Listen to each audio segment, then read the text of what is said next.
నిజాంపేట మండల కేంద్రంలో సోమవారం ఏకలవ్యుని జయంతి సందర్భంగా మండల ఏకలవ్య సంఘం సభ్యుల ఆధ్వర్యంలో ఏకలవ్యుని చిత్రపటానికి పూలమాలలు వేసి కుల జెండాను ఆవిష్కరించారు. ఈ సందర్భంగా వారు మాట్లాడుతూ, మా కులదైవమైనటువంటి ఏకలవ్యుడి జయంతి వేడుకలు జరుపుకోవడం గర్వించదగ్గ విషయమన్నారు. అనాదిగా తమ కులాన్ని కేంద్రం, రాష్ట్ర ప్రభుత్వాలు చిన్నచూపే చూస్తున్నాయన్నారు. మా ఏకలవ్యులకు ఉపాధి లేకుండా పోతుందన్నారు. సుప్రీంకోర్టు ఎస్టీ వర్గీకరణ మాదిరిగానే ఎరుకల జాతికి రిజర్వేషన్ కల్పించాలన్నారు. ఈ కార్యక్రమంలో ఏకలవ్య మండల అధ్యక్షులు కోనేరు శ్రీనివాస్, ఉప అధ్యక్షులు వెంకటేష్, కోశాధికారి ఎల్లయ్య, నర్సింలు, రాజు, నర్సింలు, పోచయ్య, సాయి చరణ్, సోని తదితరులు పాల్గొన్నారు. ఏకలవ్య జయంతి ఉత్సవాలు జరుపుకోవడం జరిగింది. ముఖ్యంగా ఈరోజు మా ఎరకల జాతి గర్వించదగ్గ విషయం ఏంటంటే, ఏకలవ్యుడు అనాది కాలంలో జన్మించి మాకు కులదైవంగా వెలిసిండు. ఆ ఏకలవ్యుని జయంతి మా కులాస్తులు అందరి పౌరుషంలో కానీ రక్తంలో కానీ అతని మనలోనే ఉన్నాయి. కనుక అతని ఉత్సవాన్ని వల్ల మేము జరుపుకోవడం, అతని పేరు మీద జాతీయ జెండాను ఆవిష్కరించుకోవడం జరిగింది, కుల జెండా. కనుక మాకు ఆనాది కాలం నుంచి మా కులమును చిన్నచూపే చూస్తుంది.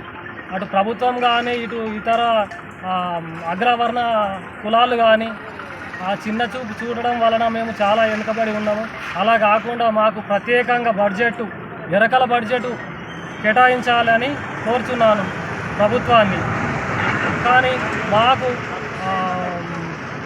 ఎలాంటి ఉపాధి లేదు.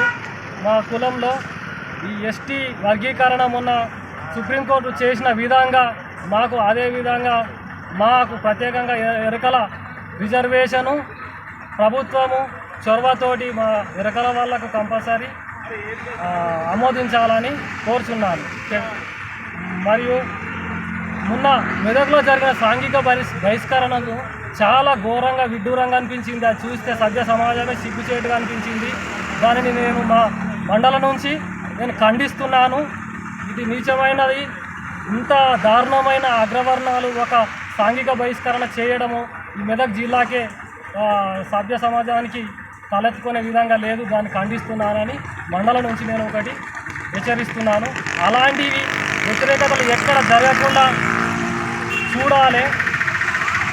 ఈ యుగంలో మనకు ఇంత కంప్యూటర్ యుగంలో అలాంటి ఈ దారుణాలకు ఒరిగడుతున్న వ్యక్తులను కఠినంగా శిక్షించాలని నేను దీనికోసము మాట్లాడుతున్నా. అదేవిధంగా మాకు మా